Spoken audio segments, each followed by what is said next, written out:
Okay, sun's getting low, so I should probably hurry and get you guys an update on the progress of the Mustang. So, it's starting to get dark, get cold, and we're about wrapped up, I think, for the day. So, let's get to it. Here she is. I mean, you've already seen this part, so who cares, right? Did a whole bunch of chasing of the harness to figure out what was going on with our no-start condition. So one of the issues, you can see, if you know these ignition systems, they've got the S and the I for start and ignition, right? So what that is there's normally a second post here, and I have, well, I'll just show you. Here I have a different starter solenoid, and you can see the S and the I, 2 posts. This car, only 1. So the symptoms we were having, these Durspark systems, they only run on about half voltage, 6 to 8 volts, to not overheat the coil while the engine's running, but they need the full 12 in order to get it started, pretty much.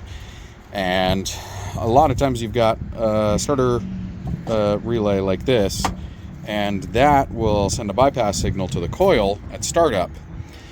The problem that we had with startup the other day, where it would go to start and then you let off the throttle, or sorry, the starter, it would try to pop and fire up at that point. That typically is indicative of that wire either not being connected, there's a break, something's going on, and it's not getting that bypass signal to the coil. You can run it for a short time on straight 12 volts, but you don't want to run it the whole time because it'll burn it up. So I started the whole process of tearing apart the entire harness and searching for the wire to figure out where our problem was to get it started. Well, I couldn't find the wire on this side, and so I started over here. Typically, the bypass wire is directly bonded somewhere in the harness, usually closer to the firewall, from the best of my understanding. And one wire comes over, attaches to the eye, and then the other one comes down into the ignition system down here, and that's how you get your voltage control there for that. Well, if you run into the problem that I had, I actually had to disassemble this entire harness all the way back, trace the wire all the way through, and then instead of splitting apart and following this part of the harness over here, it goes inside the firewall. So with this specific ignition setup, the bypass is actually in the cylinder, the switch, or whatever this is here. The problem was also the same problem. These old Fox body Mustangs are notorious for this. It's here in the steering column, and when you turn this key here, it pushes a rod set in here that has contactors that slide across and make contact with the different points in this plug. Well, that is also the same problem that caused our no gauge issue. So it was a 2-for-1. This piece right here, these tabs there and there, had kind of pulled apart, and this whole thing was just kind of hanging halfway down. So it wasn't making good clean contact in there. So what I did was I just took a punch tool and a pair of vice grips, and I pushed this together the way it should be. I took my punch tool and hit it here and back here on this tab, and then just for good measure I made sure that these back tabs were also good. And you can see she's seated up nicely, no gaps. She's where she's supposed to be. So cool thing now is check this out. Let's see. She's been sitting, she's cold. It's about 40 degrees out, so let's see what she does. Oh, don't be so mean.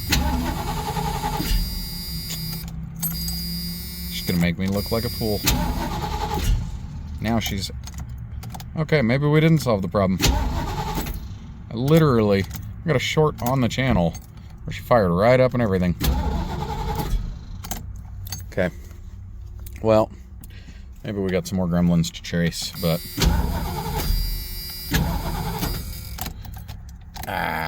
well, that's disappointing. Either way, from my understanding, this is our primary culprit here and this is a common problem that gives us this symptom. And so this whole thing, I think, is going to get replaced. Yeah, you're just trying to make me look like a fool. But, yeah. So this is the no start condition we had before. Literally out doing racing it up the back lot. Anyways, the other part I wanted to show you is now we have working gauges. So key on, and they come to life. And I'd show you all these other ones, but she's cold, and I don't know what's going on with the wiring. I wonder if I cycle it a few times, if that might. Dirty contacts or something. Nope. Well, this is real world, people, so you can't make it up, right? I literally probably started it 10 times at least and drove it around 2 or 3 times, and sure enough. But I wanted to at least give you guys that update. Yep. She's gonna be a pain. So good news. Beyond just the gauges, it also restored our power to everything over here. So, like, got our horn back. Blinkers are now working. They weren't working before. You can't really, I don't know if you can tell, but the windshield wiper motors are now working. They weren't before. So that right there, you run into this problem with your Mustang, that's probably your problem. And unfortunately, I thought that we had the ignition problem solved, but I'm gonna have to play with it some more, apparently. Maybe it's a weak battery too.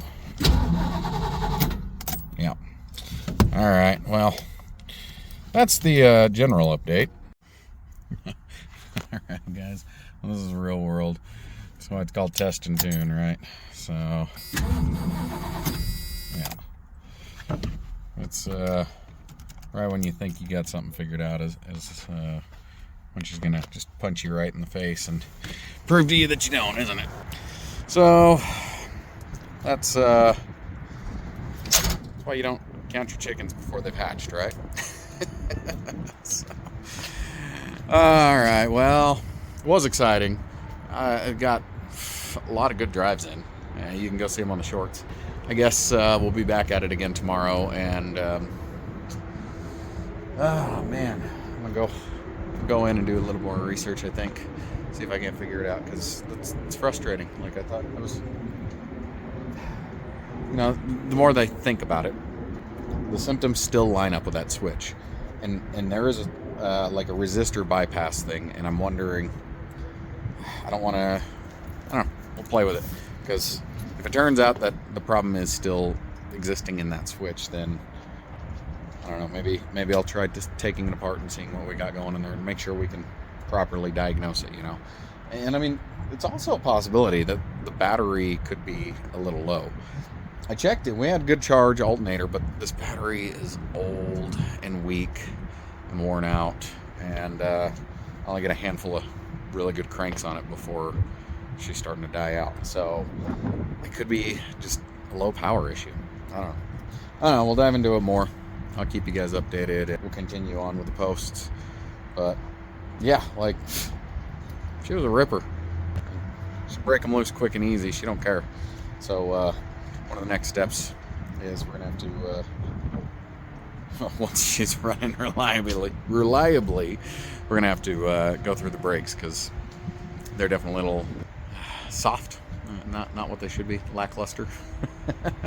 So